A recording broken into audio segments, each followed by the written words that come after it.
Buenos días con todos, jóvenes. Vamos a continuar revisando y a cerrar realmente ya esto de la base filosófico-política del Estado a partir de la constituyente. Estábamos nosotros puntualizando la perspectiva del concepto propio de la ciudadanía para todos en la Constitución de 2008. Hemos comenzado a partir de esta perspectiva. Voy recapitulando los elementos más importantes. La Constitución de 2008 se basa en la idea del summa causa. Esto evidentemente. Entendíamos por el summa causa o buen vivir la plenitud de la vida. Veíamos que la Asamblea Constituyente estableció en la Carta Magna que el Estado pasa a llamarse Estado de Derechos. Y ahí es donde va realmente a irse puntualizando esta finalización de esta clase, de este tema. Veíamos que a diferencia del capitalismo, que esta es la lucha que tiene el socialismo del siglo XXI y propiamente la Constitución, el ser humano es un ser, un sujeto histórico en su condición netamente social, que es lo que nos interesa aquí. De ahí que el nivel del desarrollo de un país no se mida ya por sus ingresos económicos, sino que se mide a partir de dos indicadores, el de la educación y el de la salud. Con eso, ¿alguna duda hasta ahí? ¿Alguna inquietud? ¿Algo que repetir? Y finalizábamos con la ciudadanía para todos. La Constitución de 2008 plantea que la ciudadanía es para todas las personas desde su nacimiento, sin importar la edad y sobre todo que también se adiciona la perspectiva de los deberes que tienen cada una de las personas.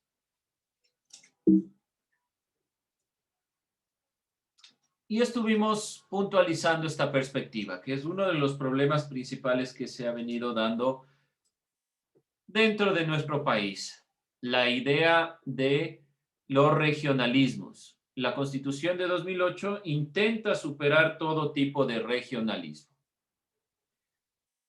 Además, el Estado asume su obligación máxima, que es respetar y hacer respetar los derechos garantizados en la Constitución. Entonces se reconocen los derechos humanos. Vamos con esta perspectiva. Derechos que se reconocen principalmente.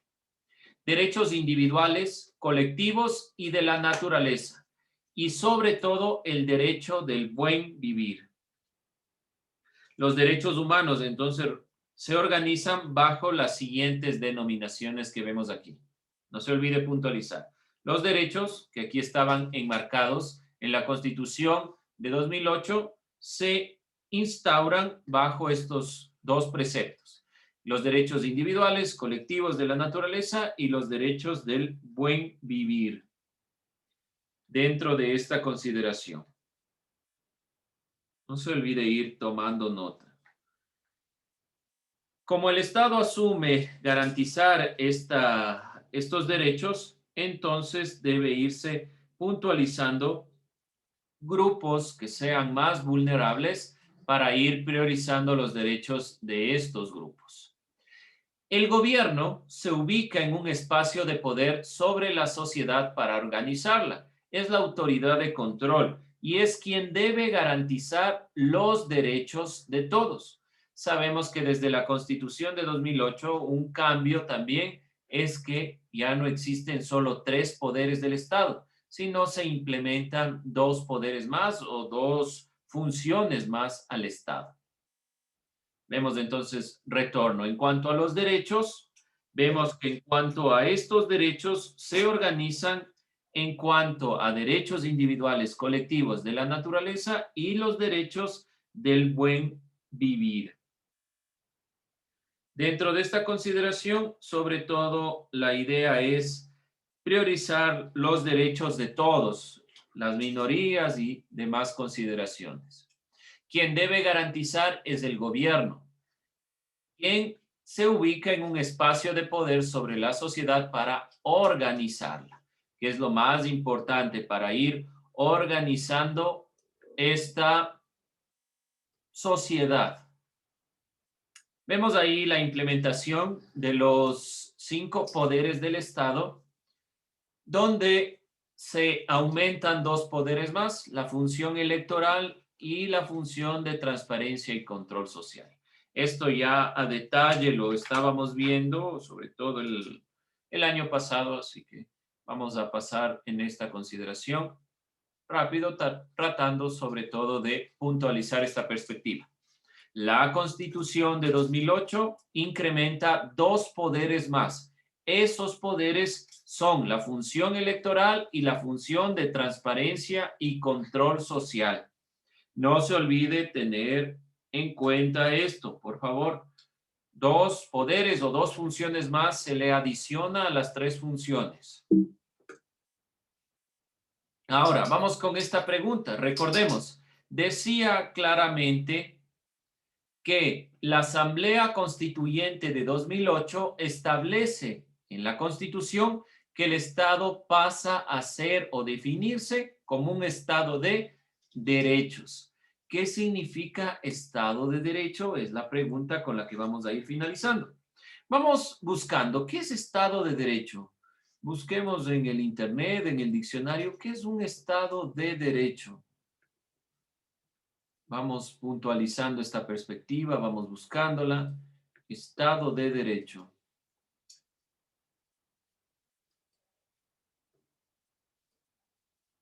Si encuentran, me avisan, por favor, que es importante. Este es uno de los conceptos más relevantes que se van planteando dentro de la perspectiva principal de comprender la idea en la cual está plasmada la visión de esta Constitución. ¿Qué es un Estado de Derecho?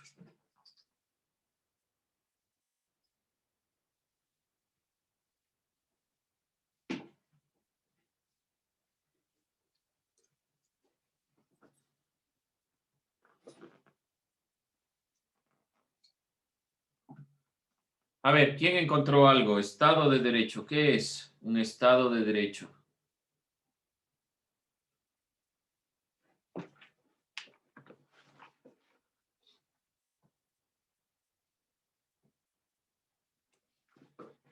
A ver, pregunto yo entonces, vamos a ver qué me dice. Es un modelo de orden para un país. Pero eso no me dice mucho, porque modelo de orden para un país puede ser algunos elementos, la misma consideración de la república o algunos otros conceptos relacionados. ¿Qué es un Estado de Derecho? Busquen. Es un orden jurídico relativamente centralizado en el cual la jurisprudencia y la administración están vinculadas mediante leyes. Centralizado, o sea que se centra solo en un punto y está determinado por leyes. Sigue sin decirme mucho, pero bueno, hay algunos elementos ahí. ¿Qué más? ¿Qué es Estado de Derecho? Hay algunas opiniones, pero todavía nos queda amplio el concepto. Estado de Derecho. ¿Qué lograron encontrar? Búsquenlo. Ponga Estado de Derecho. ¿Qué más encontraron? También dice que es una forma de organización del Estado que se caracteriza por la igualdad de todos los ciudadanos ante la ley. Ya, un primer elemento. Todos los ciudadanos son iguales ante la ley. Por lo tanto, al ser iguales ante la ley, todo se garantiza el derecho del acceso a esta consideración, a esta perspectiva y principalmente la visión de que todos tenemos la posibilidad de exigir nuestros derechos. Bueno, hay algún planteamiento ya más concreto en esta perspectiva. ¿Alguien más encontró otro concepto, otra idea sobre Estado de Derecho?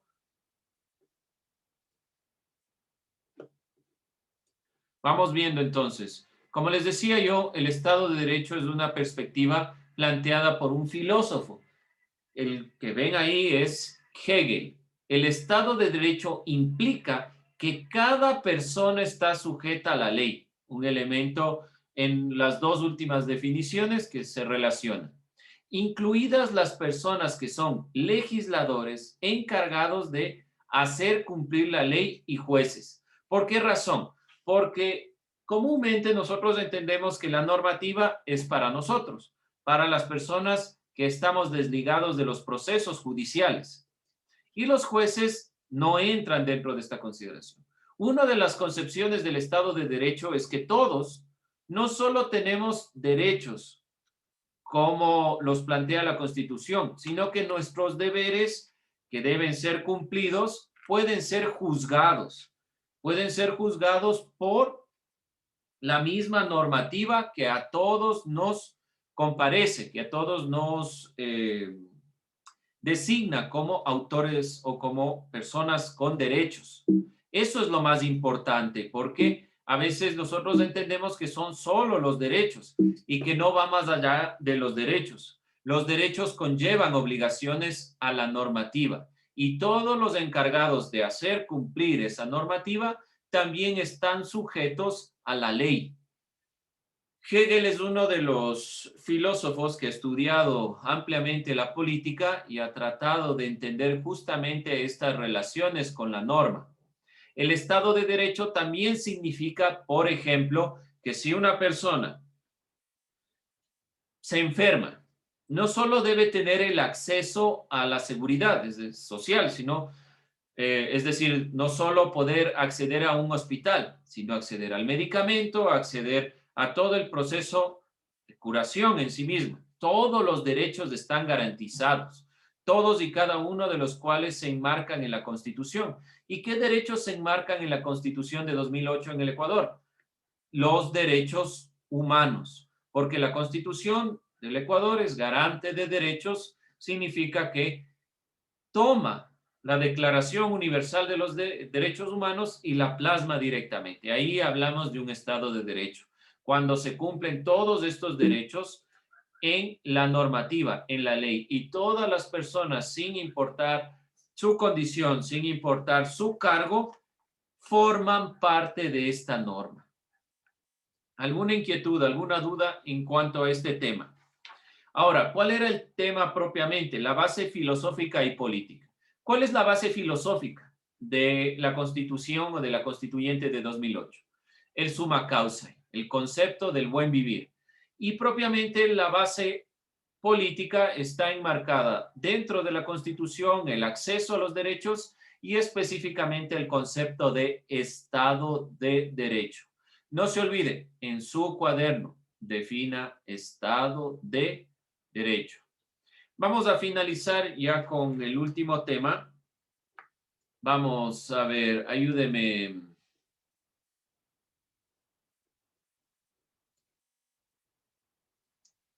Ayúdeme, Alison Gaibor.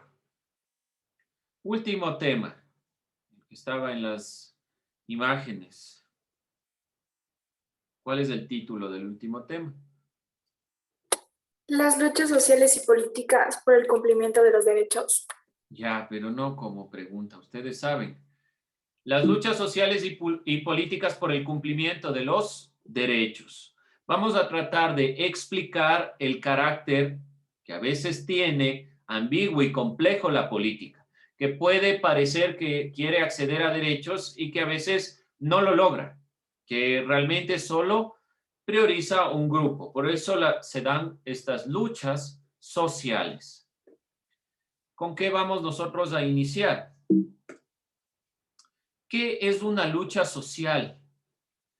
La definición, según este autor, este filósofo, Zygmunt Bauman, dice: las luchas sociales son formas de expresiones de grupos de la sociedad en las que manifiestan sus demandas o desacuerdos. Parece una definición sencilla, ¿no es cierto? Con posiciones políticas o medidas económicas que afectan su interés o sus intereses. ¿Sí? ¿Qué quiere decir propiamente Bauman aquí? Que una lucha social es una expresión de grupos dentro de la sociedad que no están de acuerdo con una medida, con una política, Tenemos un Estado de Derecho. ¿Por qué razón entonces existen luchas sociales? Porque no se atiende a todas las demandas de la población. Existen muchos grupos oprimidos y relegados a esta visión. ¿Sí? Vamos entonces tomando en cuenta esta definición de lo que son las luchas sociales y políticas. Por favor, no se olvide tomar en cuenta lo que estoy planteando aquí. Tome nota.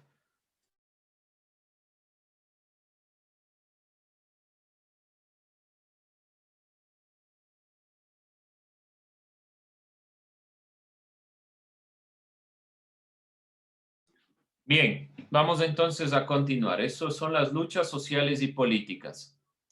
¿Cuáles han sido unas de las luchas más importantes? 1990, ¿qué sucedió en 1990? ¿Quién recuerda qué era lo importante en 1990 en el Ecuador?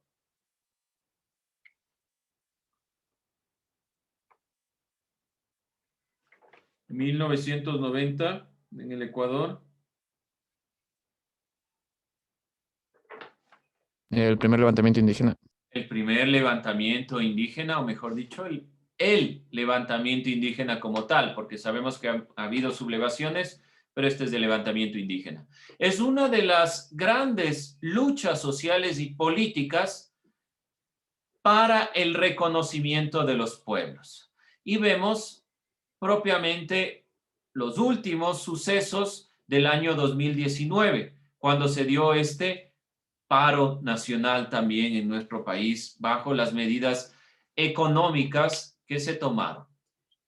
Dos elementos, hay muchos más, pero pongo dos puntos importantes aquí. ¿Dónde nacen propiamente estos levantamientos y luchas? Las luchas obreras que se sucedieron en Europa y Estados Unidos en contra de la burguesía del siglo XIX y XX, es lo que observamos aquí. Inspiraron a América Latina el surgimiento de la lucha social mediante manifestaciones que desde los sectores oprimidos se hacían en contra del régimen dominador. Esta imagen representa la lucha en Europa y Estados Unidos contra la burguesía del siglo XIX y XX. Y vamos con algunos de los representantes que ya hemos visto.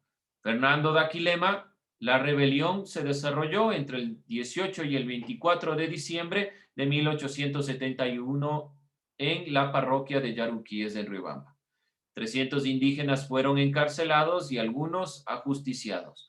¿Qué pedían estos grupos de indígenas que se levantaron, que se sublevaron en esta época? ¿Qué pedían?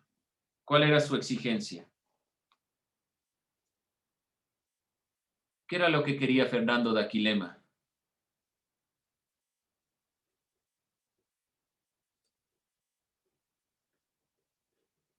Señor Villena, ¿qué me cuenta? ¿Qué era lo que quería Fernando de Aquilema? Justo a mí que estoy haciendo... Sí, por Dios. Fernando de Aquilema, ¿qué quería? Esto es de historia, ya lo hemos visto creo 1, 2, 3 veces. No quería reconocer los derechos de los indígenas y por eso Quería reconocer, no. O sea, por eso no era su lucha. Bueno, creo que es la lucha de todos por reconocernos, pero aquí había una lucha específica en Fernando de Aquilema. ¿Cuál era? ¿Qué querían principalmente?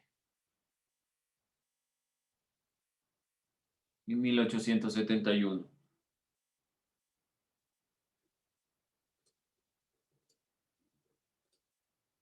¿Quién más? ¿Qué era lo que querían? ¿Cuál era la lucha? ¿Por qué luchaban?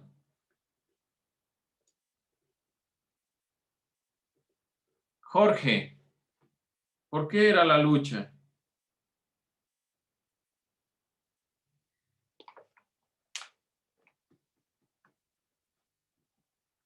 ¿Por qué lucharon? ¿Por qué pelearon? Obviamente, además del reconocimiento.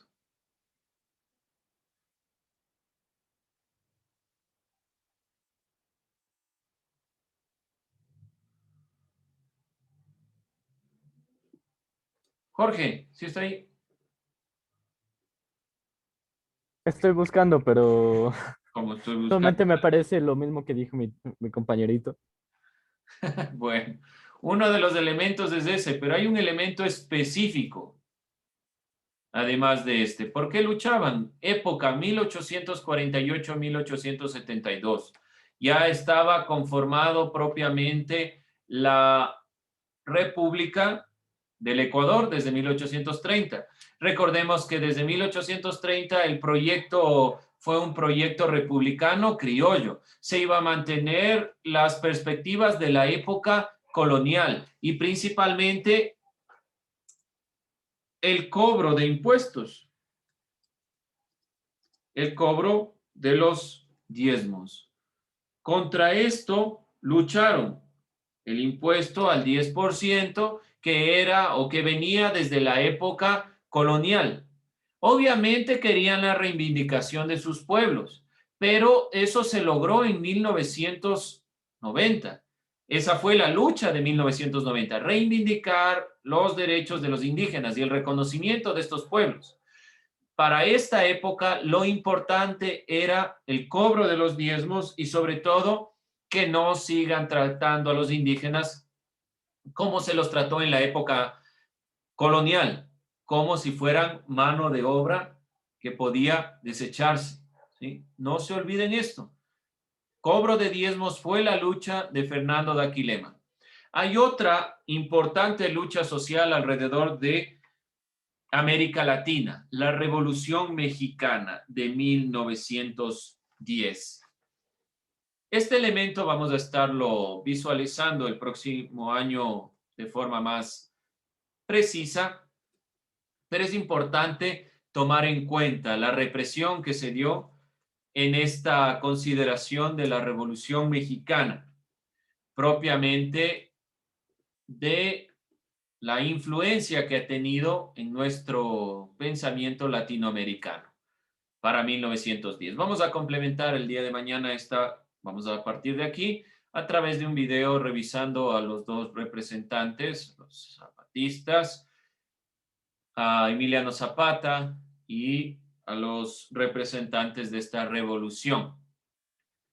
Vamos entonces a ir cerrando esta consideración. No se olvide el tema en el cual estamos nosotros revisando y veremos algunos otros elementos de la lucha social dentro de nuestro país también. Bien, jóvenes, tomo lista y nos vamos.